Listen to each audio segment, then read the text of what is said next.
يا عزيزي، انت اكيد شفت الفيديو ده، فيديو روتين المليارديرات. اللي بيقولك لازم تصحى الساعة 4 الفجر وتاخد دش ساقع بمية متلجة من جبال الهيمالايا، وبعدين تقرأ 60 صفحة عن فيزياء الكم، وتجري نص ماراثون، كل ده قبل ما العصافير حتى تفكر تفتح بقها.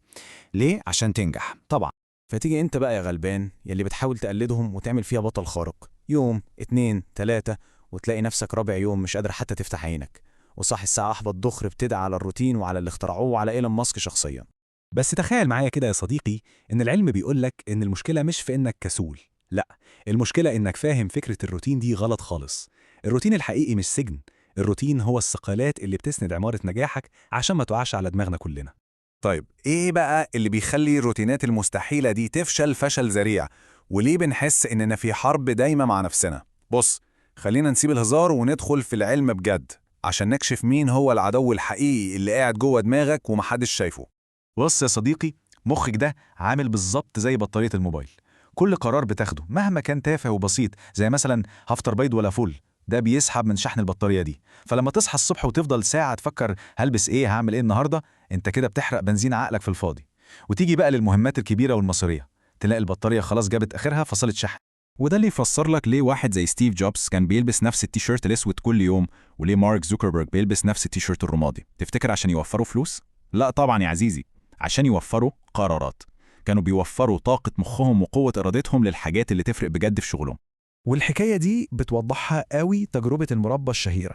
جابوا ناس وعرضوا عليهم 24 نوع مربى. عارف ايه اللي حصل؟ الناس من كتر الاختيارات جالهم شلل ومحدش اشترى تقريبا.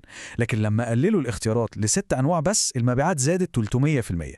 الاختيارات الكتير بتستهلكنا وبتشلنا تماما. طيب، في فكرة تانية منتشرة جدا بتقول اتبع شغفك وخلي الحماس هو وقودك. الكلام ده شكله حلو قوي على ورق، بس المشكلة ان الشغف ده عامل زي شرارة الكبريت، بيولع بسرعة جدا وبيطفي أسرع. هو مصدر طاقة مش مضمون أبدا على المدى الطويل. بص يا صديقي، الاعتماد على الشغف لوحده ده فخ كبير. اللي بيبدأ معاك السباق هو الشغف، لكن اللي بيخلصه وبيوصلك لخط النهاية هو الانضباط. الانضباط هو المحرك اللي شغال سواء الجو حر أو برد، سواء مزاجك حلو أو وحش. والأبحاث أثبتت إن الانضباط مؤشر أقوى للنجاح من معدل الذكاء نفسه. متخيل؟ تمام، يبقى خلينا نعيد صياغة مفهوم الروتين ده خالص. هو مش مهمة مملة بتعملها كل يوم غصب عنك، لا، هو أقوى أداة ممكن تستخدمها عشان توصل للحرية والكفاءة، عشان تفضي مخك من التفاهات وتركز في المهم بجد. فاكر أول مرة سوقت فيها عربية؟ كنت مركز في كل حركة وبتعرق من كتر التفكير. طب دلوقتي انت ممكن تسوق وتوصل البيت وانت أصلا مش فاكر سوقت ازاي. ده ليه؟ لأن التكرار خلى عقلك الباطن يحفر خريطة للإجادة، فبقت العملية كلها أوتوماتيك. الروتين بيعمل كده بالظبط في يومك وبيوفر طاقة عقلك.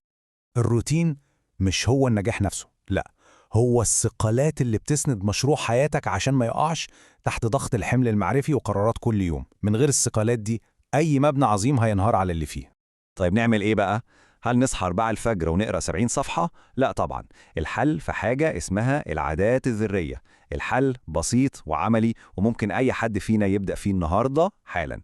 زي ما بيقول طارق صادق، الموضوع كله ممكن يتلخص في ساعتين بس من ال 24 ساعة بتوعك. نص ساعة تتعلم فيها مهارة جديدة، نص ساعة لصحتك، وساعة تخطط وتراجع. وممكن تقسمهم على مدار اليوم كمان، مش مطلوب منك أكتر من كده عشان تبدأ. بسيطة اهي. بس خد بالك من الفخ الكبير، إنك تبقى عايز تبقى كريستيانو رونالدو في يوم وليلة. العادات الحقيقية يا صديقي بتاخد وقت. الدراسات بتقول إنها بتحتاج في المتوسط 66 يوم عشان تتكون، فما تستسلمش بعد يومين 3 وتزهق. الحكمة القديمة دي بتلخص مبدأ نفسي حديث جدا اسمه العادات الذرية. القوة الحقيقية مش في الأعمال الضخمة اللي بنعملها مرة وننام، لكن في الأفعال الصغيرة المستمرة. قليل دائم خير من كثير منقطع. ودي مش حكمة فيسبوك، ده حديث شريف ومبدأ نفسي مثبت علميا. استنى، فاضل سر أخير مهم جدا، إنك تعمل روتين جبار في جانب واحد من حياتك على حساب باقي الجوانب. ده هيوصلك للاحتراق النفسي على طول. السر في التوازن وفي فن الفصل. زي ما بيشرح عمرو خالد، حياتك متقسمة لملفات زي قنوات الراديو كده. أكبر غلطة إنك تفضل عالق في ملف واحد، يعني تاخد مشاكل الشغل معاك البيت وتفضل مكشر في وش العيال. النجاح الحقيقي هو إنك تتعلم تقلب الموجة وتدي كل ملف في حياتك حقه ووقته وتركيزه. في النهاية يا صديقي، اسأل نفسك السؤال ده: هل روتينك الحالي بيحررك ولا بيسجنك؟ الروتين مش سجن، ده هو المفتاح اللي هيحررك من فوضى اتخاذ القرار والعشوائية اللي بتضيع عمرك. بطل تتفرج على فيديوهات تحفيز وقوم ابدأ دلوقتي.